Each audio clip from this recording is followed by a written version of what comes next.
Programme time line सां गॾु आहियां असद मुमताज़ रे। नाज़रीन, साल 2020 जो आख़िरी सिज पंहिंजा ॾुख तकलीफ़ूं दर्द गम सभु खणी ग्रुप थी चुको आहे, पंहिंजी आख़िरी मंज़िल ताईं पहुची चुको आहे। साल 2020 सिंध पाकिस्तान ऐं पूरी दुनिया लाइ कंहिं बि सूरत बहितर न आहे रहियो। कोरोना जी कातिल वबा पूरी दुनिया में करोड़नि माण्हुनि खे मुतासिर कयो, लखे माण्हू अजल जो शिकार थिया। ख़ुदि पाकिस्तान में 10,000 खां वधीक माण्हू हिन जे अजल जो शिकार थिया। पूरी दुनिया खे लॉकडाउन जो मुंहुं ॾिसणो पियो ऐं लॉकडाउन जे करे पूरी दुनिया आलमी मैशत, क़ौमी मैशत ऐं मक़ामी मैशत जा लाह निकिरी विया। मुल्की सियासी सूरत हाल जे हवाले सां अगरि ॻाल्हि कजे त मुल्की सियासत में बि लाहा चाढ़ा आया। वफ़ाक़ी हुकूमत जा इतिहादी हुन खां नाराज़ थींदा विया। अपोज़िशन जूं सभई पार्टियूं गॾिजी PDM जे नाले हिकिड़ो इतिहाद जुड़ियो, जंहिं पाकिस्तान जे अंदरि मुख़्तलिफ़ शहरनि में जलसा कढिया, जुलूस निकिता। साल जे आख़िरी 2 ॾींहंनि में अगरि ॾिठो वञे त मुल्क में जेको सियासी जोड़ तोड़ ज़ोर शोर ते रही। हुकूमत खां नाराज़ हुकूमत जी इतिहादी MQM वटि गुज़िरियल ॾींहुं पीपल्स पार्टी जो वफ़द पहुतो ऐं अॼु PTI जो वफ़द पहुतो आहे। हाणे ॾिसणो इहो आहे त जेको सुभाणे जो ॾींहुं आहे, नओं साल आहे, उन में MQM जी पोज़ीशन किथे बीहंदी, छाकाणि त MQM जी पोज़ीशन हिकिड़ी जेका आहे उहा हुकूमत ऐं इतिहादियुनि लाइ इब्तिदाई अहम आहे। चइनि वोटनि ते बीठल आहे वफ़ाक़ी हुकूमत। अगरि MQM उन खां जुदा थी थिए त पोइ वफ़ाक़ी हुकूमत लाइ ॾाढियूं ॾुखायूं पैदा थींदियूं। पीपल्स पार्टी सां हिकु MQM जी ॻाल्हि थी ऐं PTI सां MQM जी ॻाल्हियूं कहिड़ियूं थी वञनि। अॼु के प्रोग्राम में हिन ते ई ॻाल्हाईंदासीं। हिन वक़्तु असांखे प्रोग्राम में स्टूडियो में जॉइन कयो आहे इमरान ज़फ़र लगारी साहब। पाण पीपल्स पार्टी जा साबिक़ा MNA आहिनि ऐं अॻवान आहिनि। इमरान साहब, अव्हांखे प्रोग्राम में भलीकार। केतिरा पुरुमीद आहियो अव्हां त जेको सुभाणे जो ॾींहुं आहे उहा MQM अव्हां सां गॾु बीहंदी, हुकूमत जो इतिहाद मां ॿाहिरि निकिरंदी ऐं अव्हां हुकूमत खे किराइण में कामयाबु ईंदो? साईं, पहिरीं ॻाल्हि तव्हांजी वॾी महिरबानी। पहिरीं ॻाल्हि त इहा आहे त सियासत में को बि इतिहाद परमानेंट ऐं टेम्पररी न आहे हूंदो।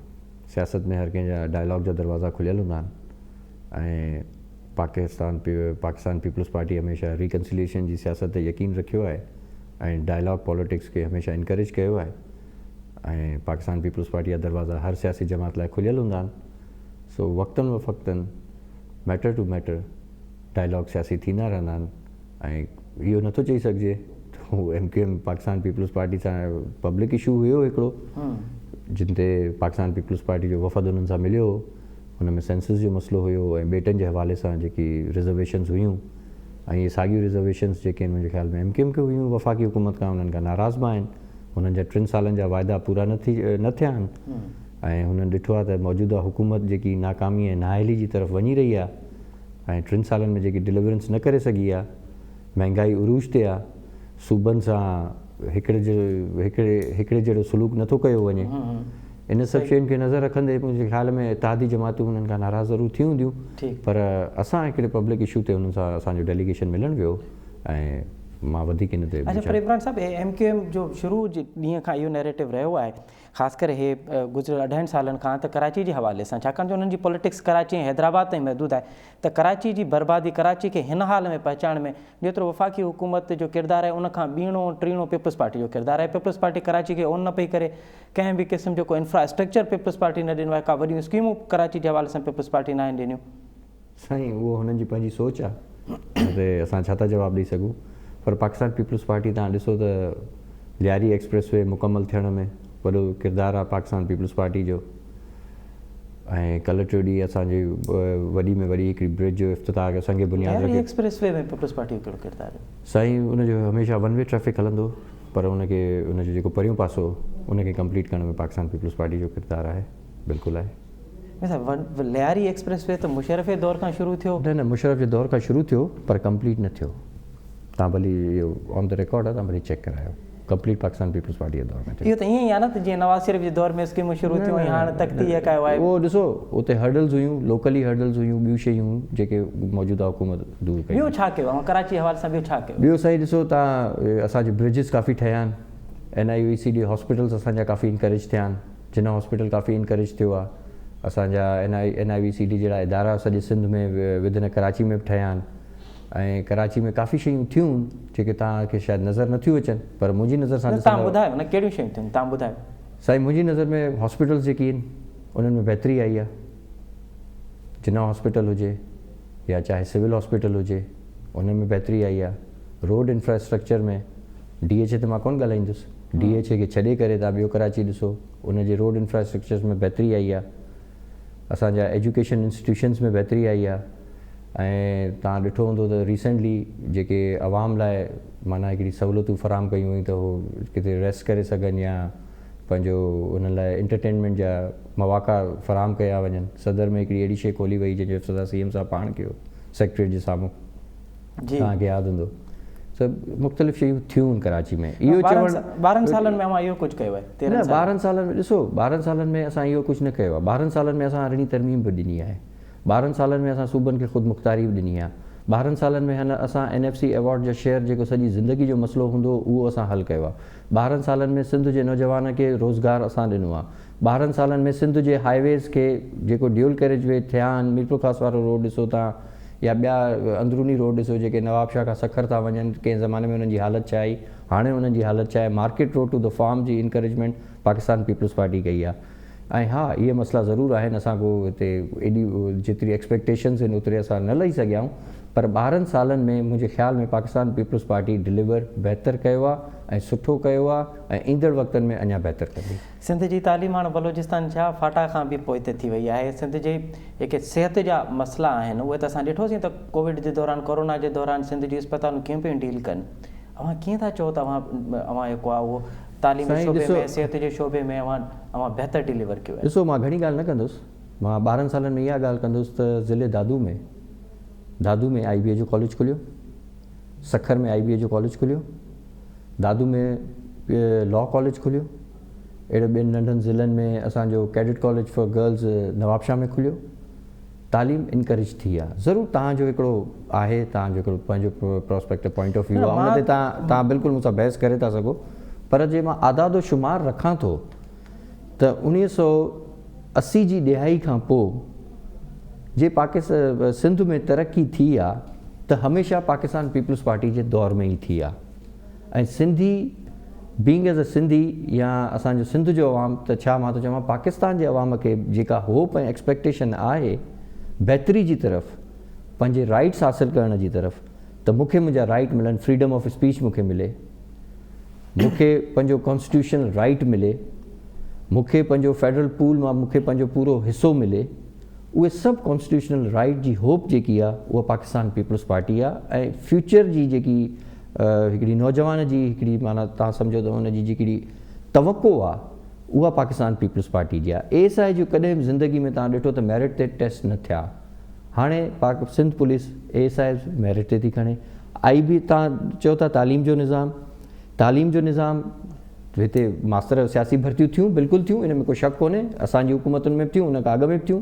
अॼु ॾिसो उहे टीचर्स IBA जे थ्रू टेस्ट में था वञनि ऐं उतां हायर था थियनि, त मां सम्झां थो त के क़दम असां अहिड़ा खयां आहिनि जेके इज्तिमाही तौर ते हिन सोसाइटी खे उन्हनि मां फ़ाइदो ज़रूरु। इमरान साहिबु, हिन वक़्तु जंहिं पाण प्रोग्राम पिया कयूं उन वक़्तु बि कराची प्रेस क्लब जे साम्हूं उस्ताद सरापा एहतजाज आहिनि त 2013 में के अवां भर्तियूं कयूं, उन्हनि खे हिन वक़्तु बि पघारूं नथियूं मिलनि, उहे हिन वक़्तु पका न आहिनि थिया। 2013 जी ॻाल्हि थो कयां, कल्ह बि एहतजाज थिया। सिंध सरापा एहतजाज आहे, सिंधी माण्हू त तव्हांखे वोट ॾिनो हो त तव्हां सिंध जे वसीलनि जी मालिकी कंदो ऐं जेके उन्हनि जा आइनी हक़ आहिनि उहे उन्हनि जी पासदारी कंदो। ॿेटनि जे हवाले सां तव्हांजी बिल्कुलु ख़ामोशी लॻी पई आहे। ॿेट सिंध जा आहिनि, अवां हिकिड़ी करारदाद पास कई आहे, उनखां पोइ पीपल्स पार्टी किथे नज़र न पई अचे। ॾिसो, ॿेटनि जो स्टैंड पाकिस्तान पीपल्स पार्टी जो क्लियर हुयो शुरू खां ई त ॿेट सिंध हुकूमत जी अमानत आहे ऐं सिंध हुकूमत खे ऐं सिंधियुनि खे मिलणु खपे। उन ते सरापा एहतजाज या असां जेको रेज़ोल्यूशन पास कयो आहे असेंबली मां सम्झां थो उहो अगरि माज़रत सां अगरि अव्हां जे जुमिले खे हीअं चइजे त ॿेट जेके आहिनि सिंध हुकूमत जी मिल्कियत कोन्हनि, सिंध जी मिल्कियत आहिनि, सिंध हुकूमत उनजी कस्टोडियन आहे। बिल्कुलु कस्टोडियन आहे, सिंध हुकूमत जी मिल्कियत कोन्हनि। न, end of the day executive power त सिंध हुकूमत वटि आहे न। सिंध हुकूमत कस्टोडियन आहे, पर कस्टोडियन ऐं उनजो पावर त उन्हनि वटि आहे न। सिंध हुकूमत मीन्स त सिंध जो अवाम न, या तव्हां सिंध हुकूमत खे सिंध जे अवाम सां अलॻि था करणु चाहियो। हुकूमत बि इन तरह जो फ़ैसिलो कंदी त छा सिंध जो अवाम क़बूल कंदो? सवाल साईं, ॿेट हींअर सिंधी माण्हुनि जी असांजी पंहिंजी हिकिड़ी शइ आहे ऐं सिंध हुकूमत जी शइ आहे, उहा कॾहिं बि असां वफ़ाक़ी हुकूमत जे हवाले करणु न ॾींदासीं। हुननि रातो राति में पंहिंजा हुननि तरीक़ा आज़माया आहिनि, हुननि पंहिंजा हरबा आज़माया आहिनि, हुननि अरिड़हीं तरमीम जे बरक्स वञी हिकिड़ो छा चवंदा आहिनि कढियो त ऑर्डिनेंस कढियो अथनि, सदारती ऑर्डिनेंस कढियो अथनि बेशक उन्हनि कढियो आहे, पर असां उनजी पुरज़ोर मज़म्मत कई आहे सूबाई असेंबली में, क़ौमी असेंबली में, जेके फ्लोर ऑफ द हाउस असांखे सिंधी अवाम या पाकिस्तान जे अवाम असांखे मेजॉरिटी ॾिनी, असांखे हक़ु ॾिनी त हे तव्हांजो फ्लोर आहे, असां तव्हांखे हक़ु था ॾियूं, असांखे पंहिंजा हक़ वठी ॾियो। उते उन्हनि भरपूर एहतजाज कयो आहे। ऐं ॿी ॻाल्हि इहा त तव्हां चई था सघो त ॾिसो सिंध में हींअर मौजूदा सूरत हाल तव्हां चओ था त सिंध में डिलीवरेंस नाहे थी। 12 साल तव्हां खणी ॾिसो, तव्हां हिकिड़ो मूंसां टॉक शो कयो, ठीकु आहे, मां टोटल डेवलपमेंट खणी थो अचां 12 सालनि जी 13 सालनि जी, ठीकु आहे, तव्हां हिते भली कंहिंखे बि घुरायो। ठीकु आहे, तमामु सिंध ते अगरि न बि ॻाल्हायूं त सिर्फ़ु कराची ते ई ॻाल्हायूं त कराची में मां छा कयो आहे त इहो भला साजिद MQM जो MNA आहे साजिद अहमद ख़ान, उहो असांजे प्रोग्राम में शामिल थियो है। साजिद साहब प्रोग्राम में खुश आमदीद। जी अच्छा साजिद साहब ये बताइए कि साल 2020 का तो आज आखिरी दिन है, गुज़श्ता रोज़ आपके पास पीपल्स पार्टी का वफद आया, आज PTI का वफद आया, कल के दिन किस करवट बदलेंगे आप? MQM कहाँ होगी, PTI के साथ होगी या पीपल्स पार्टी के साथ? बिस्मिल्लाहिर्रहमानिर्रहीम, अस्सलाम वालेकुम। वालेकुम। अच्छा देखिए जी, बिल्कुल कल पीपल्स पार्टी का वक्त भी आया था और आज पाकिस्तान तहरीक इंसाफ का वक्त भी MQM का मरकज बहादराबाद आया था।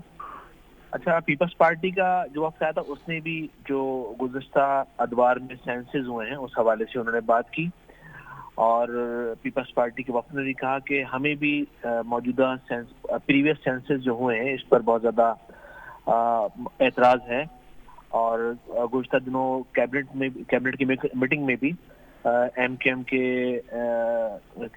वफाकी मिनिस्टर अमीनुल हक साहब ने एक इख्तिलाफी नोट भी डाला था कि जब सेंसस के रिजल्ट को ओके किया जा रहा था जी, तो उस वक्त भी उन्होंने एक इख्तिलाफी नोट डाला कि ये जुल्म ज्यादती नाइंसाफी है कि सिंध का एक शहर कराची है, उसकी आबादी को आप आधा गिने तो फिर मुस्तकबिल में इससे बहुत ज़्यादा मसाइल क्रिएट होंगे। मिसाल के तौर पर अब जब सिंध गवर्नमेंट बजट पेश करती है या वफाकी गवर्नमेंट बजट पेश करती है तो आपने 1.5 करोड़ की आबादी सिंध के शहर कराची की कम कर दी है, तो कोई हेल्थ के सेक्टर में अगर काम करना होगा तो 1.5 करोड़ की आबादी के लिए आप फंडिंग रखेंगे, बाकी 1.5 करोड़ लोग कहाँ जाएंगे? बिल्कुल सही। अगर कहीं जॉबें आपको देनी होंगी तो आप 1.5 करोड़ के हिसाब से कैलकुलेशन करेंगे तो बाकी 1.5 करोड़ कहाँ जाएंगे? बिल्कुल सही। आप हेल्थ के हवाले से अगर काम करना चाह रहे होंगे तो आप 1.5 करोड़ के हिसाब से आप फंडिंग करेंगे तो बाकी 1.5 करोड़ कहाँ जाएंगे? ठीक। अच्छा, वैसे भी अगर सेंसस सही हो जाए, सही तरीके से हो जाए, इससे सीटों में इजाफा होगा। बिल्कुल सही। जब सीटों में इजाफा होगा तो यकीनन इसका फायदा भी सिंध को होगा। बिल्कुल सही।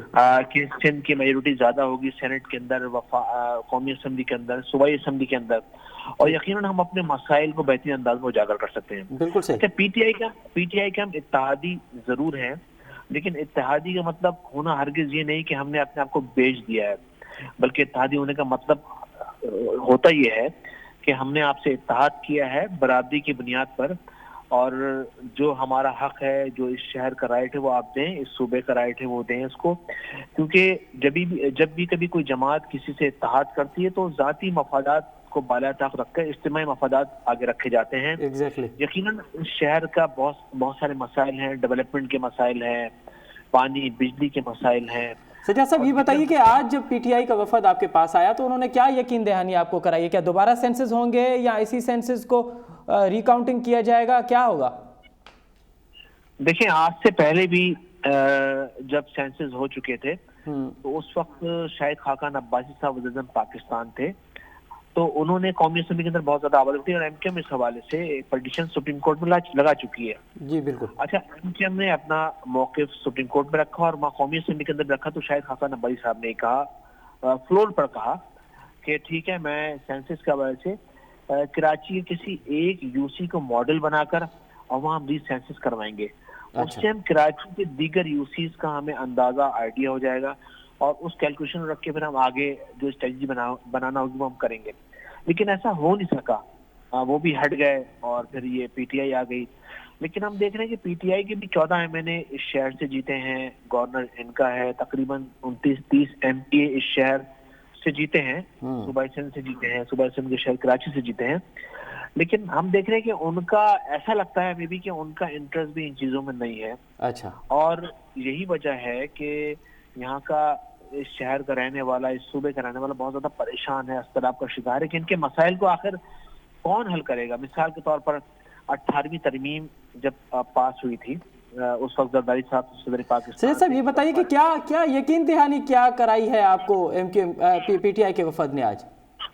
देखिए, गुज़श्ता दिनों इस हवाले से गवर्नर सिंध ने एक स्टेटमेंट दिया था इमरान इस्माइल साहब ने, और उन्होंने ये कहा था कि हम जो अब सेंसस दोबारा करवाएंगे वो मेरे ख्याल में बल्दियाती इलेक्शन के बाद करवाएंगे। अगर हम इससे पहले सेंसस करवाएंगे तो जो मुस्तकबिल के अंदर बल्दियाती इलेक्शन होने जा रहे हैं उसमें रुकावट आ जाएगी। मेरे ख्याल में उनकी ये लॉजिक काबिल कबूल इसलिए नहीं है कि अगर सेंसस सही तरीके से होंगे तो यकीनन बल्दियाती सीटें भी बढ़ेंगी ना, इजाफा होगा उसमें जी, उसमें इजाफा होगा, उसका फायदा भी इस शहर को, इस सूबे को होगा, ठीक है ना। तो अगर फायदा इस सूबे और शहर को है तो मेरे ख्याल में इसके लिए अगर बल्दियाती इंतखाबात थोड़ा आगे बढ़ जाते हैं तो इसमें कोई कबाहत नहीं है। एमक्यूएम ने कहा है, तो आप एमक्यूएम ने उनके आगे रोक मौक़िफ़ रखा है कि आप सेंसस को दोबारा से करवाएं। अच्छा, अगर दोबारा सेंसस नहीं होते तो फिर दोबारा अगर सेंसस नहीं होते तो फिर एमक्यूएम किस तरफ बैठेगी? यकीनन फिर सोचेंगे कि यकीनन हमें गवर्नमेंट में रहने की हमारी कोई गुंजाइश बनती नहीं है उसके बाद। और देखिए कि जब गुज़श्ता सेंसस जो सेंसस हो चुके हैं अभी, उस सेंसस के अंदर कुछ वार्ड हमारे पास तो प्रूफ है, हमने प्रूफ के साथ पेश किया है, कुछ वार्ड, कुछ यूसी ऐसी सर्किल ऐसे हैं कि जहाँ आबादी NIC जहाँ वहाँ लोगों की बनी हुई है। मिसाल के तौर पर एक वार्ड के अंदर 200 लोगों की NIC बनी हुई है और वहाँ 0 दिखाई है कि वहाँ कोई आबादी नहीं है। इतना भोंडा काम किया है। तो मेरे ख्याल में ज्यादती नाइंसाफी, और पीपल्स पार्टी भी इस पर आवाज उठा रही है और एमक्यूएम इस पर अपनी इत्तेहादियों से लड़ भी रही है और सुप्रीम कोर्ट भी जाए। हम ये चाह रहे हैं कि अब मेरे ख्याल में सुप्रीम कोर्ट ने जहाँ कराची रजिस्ट्रेशन में बहुत बड़े स्टैंड ले। सजाद साहब ये बताइए कि क्या सिर्फ सेंसस की बुनियाद पे आप हुकूमत से नाराज हैं या कोई और मामलात भी हैं? नहीं, वजह सिर्फ सेंसस है। देखें, क्योंकि ये शहर का मसला है, सूबे का मसला है, और इससे यकीनन बहुत सारे इश्यूज आगे मुस्तकबिल में जन्म लेंगे, बहुत सारे मसाइल जन्म लेंगे। इस वक्त सबसे बड़ा मामला आप समझ रहे हैं कि सेंसस है, डेवलपमेंट नहीं है, इंफ्रास्ट्रक्चर नहीं है, कराची में जो कचरा अभी भी पड़ा हुआ है वो मामलात नहीं है, कराची के हवाले से जो अनाउंस किया गया था 1100 अरब रुपए का पैकेज, वो मामलात नहीं है। और देखिए 1130 अरब का इन्होंने अनाउंस किया था इमरान खान साहब ने आकर, लेकिन वो बहुत सुस्त रफ्तारी के साथ उन प्रोजेक्ट पे काम हो रहा है, और वो भी गुज़श्ता अदवार के प्रोजेक्ट है, हमें याद है अच्छी तरह। और मिसाल के तौर पर इमरान खान साहब ने कहा है कि 1130 अरब रुपए हम 3 साल में लगाएंगे, तो 3 साल में कराची वफाक को 12,000 अरब दे चुका होगा। ये सिर्फ 1130 अरब देकर सीना तान के और बड़ा फखरी अंदाज में इस शहर के मसाइल को हल करेंगे। ये शहर तो सबको पाल रहा है।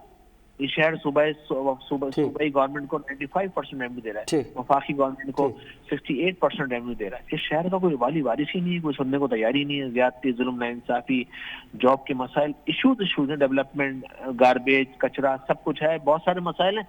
मेरे ख्याल में हमें इस हवाले से पीपल्स पार्टी से भी थोड़ा सा ऑब्जेक्शन ये रहा कि पीपल्स पार्टी ने भी उस तरह से 28वीं तरमीम के बाद तमाम इख्तियारात सीएम सिंध के पास थे, उनको चाहिए था कि वो अपने इख्तियारात का फायदा उठा के जो तय हुआ था 28वीं तरमीम में कि 28वीं तरमीम होने के बाद सुबह जो भी होगा वो अपने सिटीज को, डिस्ट्रिक्ट को बिल्कुल, और वो यूसी सतह तक जो अख्तियारात हैं उनकी मुंतकिली होगी। सजाद अहमद साहब, आप हमारे साथ ही रहिए, प्रोग्राम में हमारे साथ मौजूद हैं इमरान लगारी साहब, ये पीपल्स पार्टी के रहनुमा हैं और साबिका MNA भी हैं। अरे इमरान लगारी साहब, सजाद अहमद साहब ये ॻाल्हि पियो करे त अरिड़हीं तरमीम तमामु सुठो स्टेप हो, पर अरिड़हीं तरमीम सिर्फ़ु सूबनि ताईं ॻाल्हि न हुई। अरिड़हीं तरमीम जो मतिलबु इहो बि हो त कि इख्तियारात उहे हेठीं सतह ताईं बि वेंदा, यूसी सतह ताईं बि वेंदा। उहो त इहे बि शिकवो करे थो पियो त वज़ीर आला पाण ताईं अख्तियार रखिया आहिनि, हेठि अख्तियारनि जी मुंतकिली न थी सघे। साईं ॾिसो, जॾहिं अरिड़हीं तरमीम जो बिल आयो त क़ौमी असैम्बली पेश थियो त हुकूमत पाण MQM पाण हुनजो हिसो हुई ऐं सिंध हुकूमत में असां सां गॾु हुया, इत्तेहादी हुया। हेल्थ मिनिस्ट्री इन्हनि वटि हुई, पब्लिक हेल्थ मिनिस्ट्री या अहिड़ी जेके बि काफ़ी मेजर मिनिस्ट्रियुनि जा हे पाण हिसेदार हुया। ऐं 18 तरमीम खां पोइ कॉन्क्रीट लिस्ट में केतिरा शेयर्स हेठी लेवल ते सूबे ताईं मुंतकिल थिया या डिपार्टमेंट न थिया, इहे शयूं तव्हांजे साम्हूं आहिनि, कहिड़ियूं रुकावटूं उन्हनि में आयूं।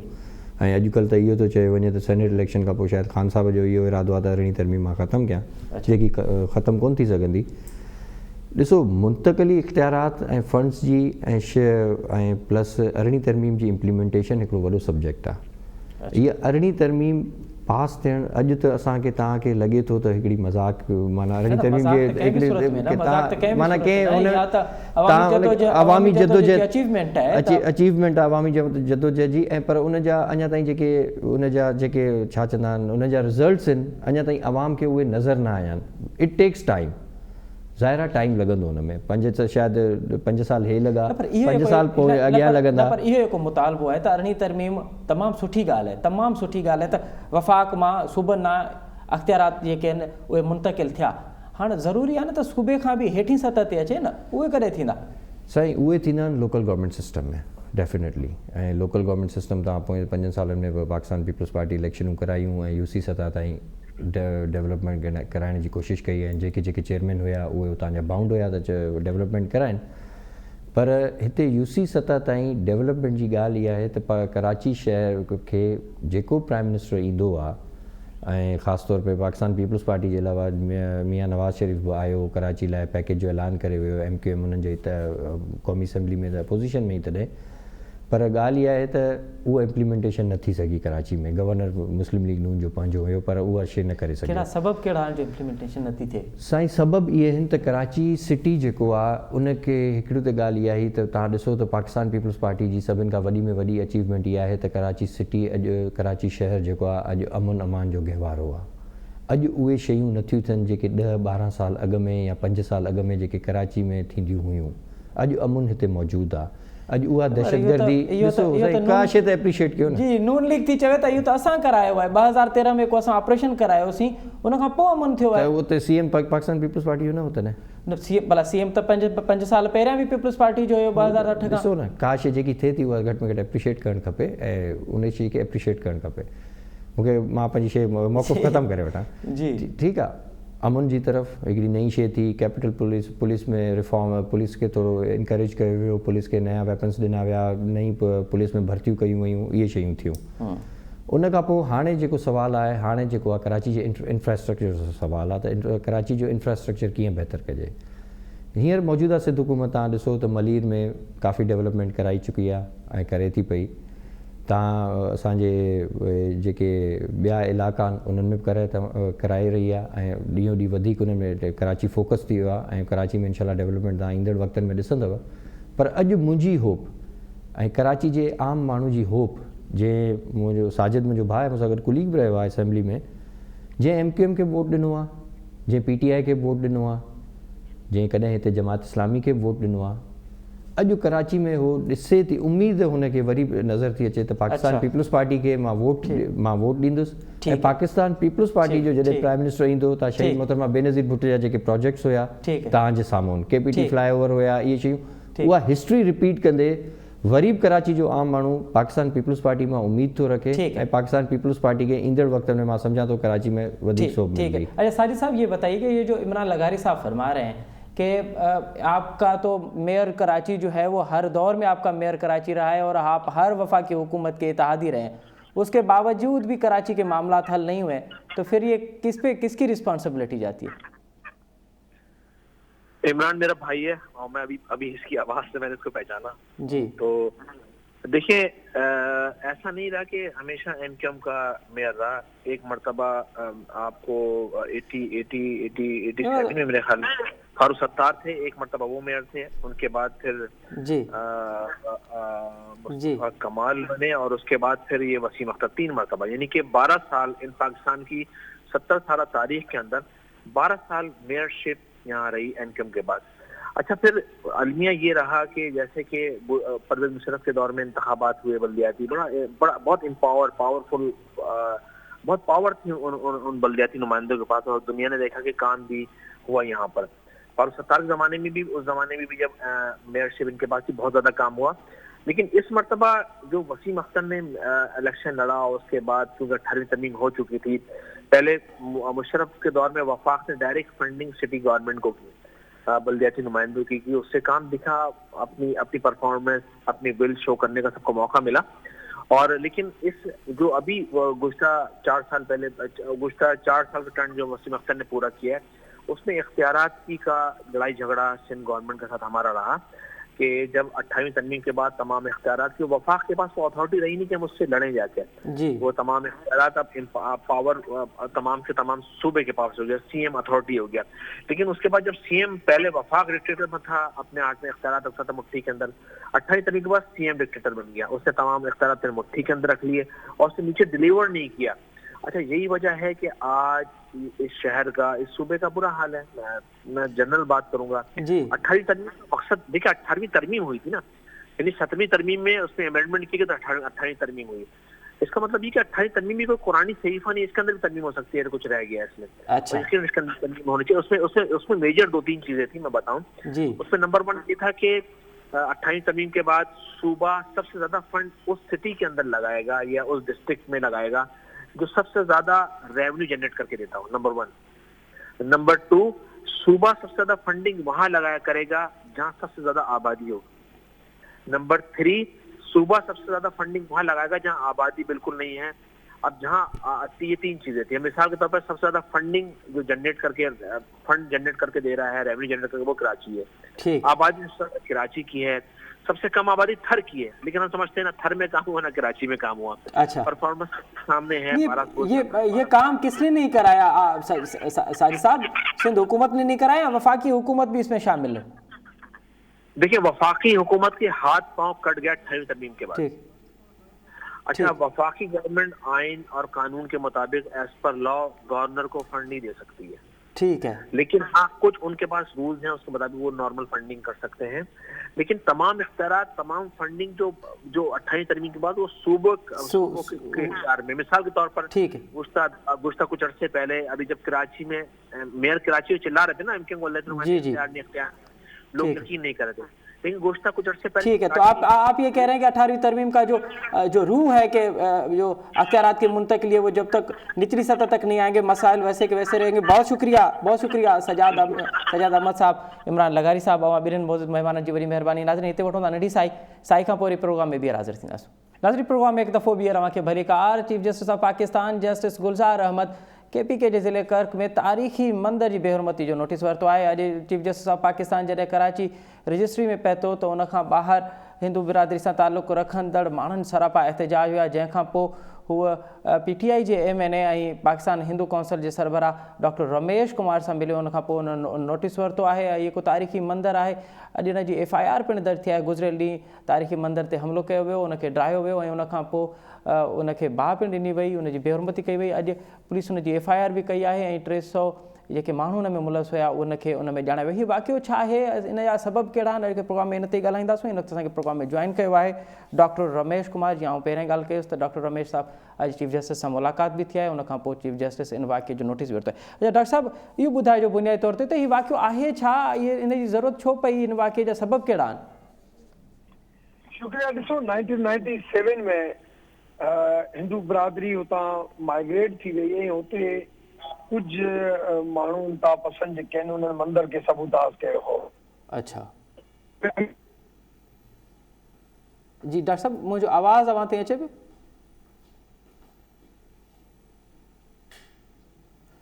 डॉक्टर साहिबु, अवां ॿुधी सघो पिया?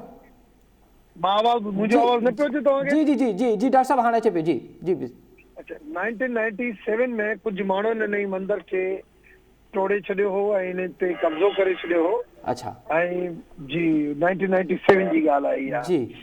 उन ई वक़्तु जेके माण्हू उन में इन्वॉल्व हुआ उहे 1997 खां वठी 2015 ताईं हावी रहिया.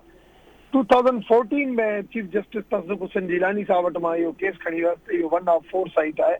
अच्छा. जेका हिंदू कम्युनिटी जे हवाले सां वॾी अहमियत रखे थी ऐं इहा बंदि थियल आहे. इन ते तव्हांजो एक्शन घुरिबल आहे. त चीफ जस्टिस तसदुक़ हुसैन जिलानी साहब 19 जून 2014 जी जजमेंट में इन खे हाईलाइट कयो त इहो मंदरु रिस्टोर थियणु खपे. अच्छा. उन खां पोइ जस्टिस नासिरुल मलिक पंहिंजे टाइम में कोशिशि कई पर रिस्टोर न थियो, हुकूमत जो इंट्रेस्ट न हो. पर जस्टिस जवाद ख्वाजा साहब 25 अगस्त ते जेका हियरिंग थी उन ई में उन क्लियर चई छॾियो त मां पंहिंजे टेन्यूअर जे अंदरि इहे कब्ज़ा इंक्रोचमेंट ख़तमु कराए मंदर जी रिस्टोरेशन जो कमु चालू कंदुसि. उन जी एफर्ट्स वठण खां पोइ उहो मंदर जो कमु चालू थी वियो, मंदरु ठही वियो, उते कमु हलंदड़ बि हो, कुझु कमु थी वियो हलियो. इहो असांजे लाइ 4-5 साल ठीक गुज़रिया. माण्हुनि जी मोहबत हुई ऐं आहे. पर चंद ॾींहंनि खां कुझु वरी इहे ई इंतिहा पसंद जेके आहिनि, जेके पुराणा इन्वॉल्व हुआ, जी उहे इन में वरी एक्टिव थी विया। अच्छा जीअं एक्टिव थी विया तीअं असांखे ख़बर पई त असां वन मैन कमीशन ठहियल आहे रिगार्डिंग माइनॉरिटी राइट्स। शोएब सदर साहब उनजी सरबराही करे थो, मां उनजो मेंबर आहियां। साकिब जिलानी साहब, तसदुक हुसैन जिलानी साहब चीफ जस्टिस जो पुटु, उहो उनजो मेंबर आहे। असां हुते पेशावर पहुतासीं, चीफ सेक्रेटरी ऐं IG खे अप्राइज़ कयो उन हवाले सां। उन खां पोइ असांजी कोहाट में DIG ऐं कमिश्नर सां मुलाक़ात थी ऐं उन्हनि सां गॾु असां टेरी विज़िट कयो मंदर जी। मंदर जी विज़िट थियण खां पोइ असां हुते इहे सभु ॾिठा हालात। असांखे उन टाइम ते बि DPO जी इन्वॉल्वमेंट जो शक हो, पर लोकल DIG ऐं कमिश्नर जे इंटरेस्ट सां लोकल मसइला हल थिया। पर 22 दिसंबर ते वरी हिकु उन ई पुराणनि जंहिं 97 में मंदर खे सबूताज़ कयो उन ई हिकिड़ो कठ ॾिनो हो ऐं उन्हनि वरी कठ ॾिनो त ही मंदर काफ़रनि जो आहे, हिननि मंदर खे जेको सो कंहिं नमूने सां हिते असां पंहिंजे मुस्लिम इलाइक़े में रहण न ॾींदासीं ऐं हिते समाधि ठाहे वेठा आहिनि, तॾहिं करे असां करण न ॾींदासीं। ऐं असां 30 तारीख़ ते मंदर खे असांखे आग लॻाइणी आहे। 27 दिसंबर ते इहा शइ मुंहिंजे नोटिस में आई। 28 दिसंबर ते असां DC करक खे ॿुधायो त DC करक इहो ॿुधायो त मूंखे इंटेलिजेंस शेयरिंग पहिरीं पहुची चुकी आहे ऐं मां ऑन बोर्ड आहियां हिन ते, ऐं तॾहिं करे तव्हां फिकर न करियो, मुंहिंजी फुल फोर्स हुते मौजूदु रहंदी। हे भली अचनि एहतजाज कनि पर का बि शइ हुते न थींदी। उन जे बिल्कुलु यकीन ॾियानी खां पोइ मां इहो चयो त ठीकु आहे ऐं उन्हनि चई छॾियो आहे। पर नतीजो इहो थियो जो 30 तारीख़ सुबुह जो 8 बजे इहा आया आहिनि, इन मॉब जेको सो मंदर ते अची अटैक कयो आहे। अटैक करण खां पोइ 8 बजे इहे आया आहिनि, 10 बजे अची अटैक कयो आहे, पर केरु बि हुननि खे चवण वारो न हो। पुलिस तमाशो ॾिसंदी रही, उहा कोन निकिरे थो जी। त मां सम्झां थो त पुलिस, लोकल पुलिस जी उन में इन्वॉल्वमेंट आहे, उन में को शक न आहे। ऐं 2 कलाक उन मंदर जी फायर कंदा रहिया, बेहरमती कंदा रहिया, पर पुलिस कुझु न। डॉक्टर साहब इहो ॿुधाइजो त इहो मामिलो छा ज़मीन जो मामिलो आहे, को ट्रस्ट जो मामिलो आहे? मुख़्तलिफ़ दावाऊं अचनि पियूं, हिकिड़ी दावा अव्हां पिया कयो, हिकिड़ी दावा ॿी अचे पई, छा सबबु आहे? न को डिस्प्यूट न आहे हुते, न ज़मीन जो मामिलो आहे, न कंहिं ट्रस्ट जो मामिलो आहे, कंहिंजो अहिड़े क़िस्म जो को बि डिस्प्यूट कोन्हे हिन वक़्तु। पर उहे एक्सट्रीमिस्ट माण्हू आहिनि जेके सम्झनि था त जेके बि ॿिया मज़हब आहिनि, चाहे हिंदुइज़म आहे चाहे क्रिश्चन आहे, उहे मज़हब न आहिनि, उहे काफ़िर आहिनि। हाणे उन्हनि जी सोच ई आहे, ख़बर न उन्हनि कहिड़ी टीचिंग वरिती आहे, जेके चवनि था इस्लाम त अमन सेखारे थो, मोहबत सेखारे थो। मैसाके मदीना पंहिंजे साम्हूं आहे त उन जी जेके एग्ज़ाम्पल सेट कया आहिनि, ऐं मां सम्झां थो उहा ई मोहम्मद अली जिन्ना जी वीहनि हुई त मूंखे पाकिस्तान खे अहिड़ो ठाहिणो आहे। बहरहाल अॼु चीफ जस्टिस साहब कल शाम खां इन ते मुतहरिक थी वियो ऐं अॼु सुबुह जो मुंहिंजी चीफ जस्टिस साहब सां मुलाक़ात थी आहे।